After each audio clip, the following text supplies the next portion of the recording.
While science, or more accurately the scientific method, is clearly the most successful approach ever devised to understand the physical world, it's worth remembering that absolute certainty is never possible, although some things are more certain than others.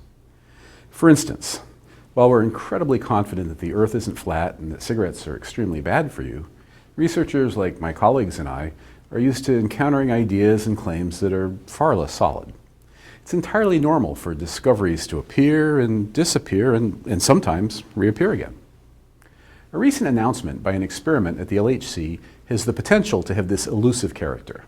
This interesting story involves a subject called a pentaquark. A pentaquark is a particle containing 5 quarks, or more accurately, 4 quarks and an antimatter quark. A particle with these properties might have been discovered. However, to understand this claim a bit better, we need to remind ourselves about the theory of quarks and what we know about them. Quarks are particles found inside protons and neutrons. They were independently proposed in 1964 by George Zweig and Murray Gell-Mann. While Zweig called these particles aces, it's Gell-Mann's label that is stuck when he used a word from a phrase from James Joyce's Finnegan's Wake. Over the last half a century, we've discovered 6 types of quarks. They're called up and down, charm and strange, and top and bottom. Up and down quarks are those that are found inside protons and neutrons, and the others are made in collisions using particle accelerators like the LHC. Quarks have been observed to combine in only a few different configurations. For instance, one configuration is when 3 quarks combine to make a particle of a class called a baryon, while the other common configuration is when a quark and an antimatter quark combine to make a class of a particle called a meson. Baryons and mesons are very common. For instance, protons and neutrons are examples of baryons, and the most commonly produced particle in one of our big accelerators is a pi meson. If you add up all the baryons and mesons we have discovered, the number is far more than 100. The reason that quarks arrange themselves into groups of 3 or a matter-antimatter pair originates in the fact that they carry a kind of charge called the strong nuclear charge, or what physicists call color. You should be aware that we're using this word rather loosely, as it's only an analogy. In the same way that if we add red, green, and blue, we get white, if we add the 3 quark charges, we get a particle with no strong charge. Similarly, antiquarks have an opposite charge, so a quark and an antimatter quark can cancel out and make a particle with no strong charge. However, there are other predicted configurations of quarks that have resisted discovery so far. One option is to have 2 quarks and 2 antimatter quarks, what we call a tetraquark. And another is to have 4 quarks and an antimatter quark, and that is called a pentaquark. Claims of the discovery of pentaquarks have surfaced before. For instance, in 2002, scientists claimed that they'd found a pentaquark consisting of 2 up quarks, 2 down quarks, and a strange antiquark. They called this particle a theta plus. With the announcement of the theta plus, other scientists dug through their data and found other objects that were other possible pentaquarks. On the other hand, other scientists dug through different data and found nothing. It was an exciting couple of years until 2005, when physicists at the Thomas Jefferson National Accelerator Facility in Newport News, Virginia, repeated the original measurement with far more data and found no evidence for the theta plus. Pentaquarks appeared to have been a subatomic will-o'-the-wisp.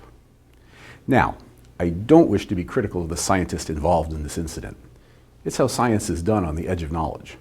Further, it's an important point that while scientists made the initial announcement, other scientists provided the definitive measurement that killed the initial claim. Perhaps even more important is that the original scientists accepted that their claim had been refuted. Science worked the way it was supposed to. So what about these new pentaquark claims? Well, the LHC-B experiment has announced evidence that they believe supports a pentaquark with 2 up quarks, a down quark, a charm quark, and an antimatter charm quark. Actually, they claim that they found 2 different kinds of pentaquarks. I think it's important to say that the measurement didn't start out as a search for pentaquarks. In fact, they were studying a heavy baryon called the lambda sub b in an effort to measure its lifetime. They were looking for a specific manner in which it decayed, specifically into a charged K meson, a proton, and another meson called a Jape psi. This is all fairly garden variety stuff, although it requires a top-notch detector to do it. Just like any good, careful scientist, they looked over the data to make sure that it all hung together and it couldn't have occurred by accident. They looked at the angles at which the particles came out and their energies. They mathematically combined the energies and the momenta of the particles to see if it made sense, and this was when the surprise began. They found, when they looked at the proton and the J-psi meson, that the data showed unexpected features. There were bumps in the data. So, in particle physics, bumps are interesting. They can mean a discovery. So they looked harder at them. After a ton of work, they concluded that it looked like an unexpected particle was being produced. Well, two actually. They compared the properties of the new particle to all of the hundreds of known mesons and baryons and found no matches. That was when things began to be a bit more exciting. While I'm not a member of that experiment and wasn't part of the closed-door conversations, I'm 100% certain that the level of critical discussion was very, very high. In the end, the researchers announced that the new data looked like a possible pair of pentaquarks. So how should you view this announcement? First, you should realize that the scientists involved are world-class. This isn't some announcement from a couple of amateurs. Further, they are keenly aware of the history of pentaquarks, and I'm totally sure that their internal discussion and cross-checks were thorough. This is an announcement that must be taken seriously. There are a couple of questions that need to be answered. The first question is, did they find two new particles? Here, the situation is on stronger ground. The size of the bumps are big, and big bumps means more certain.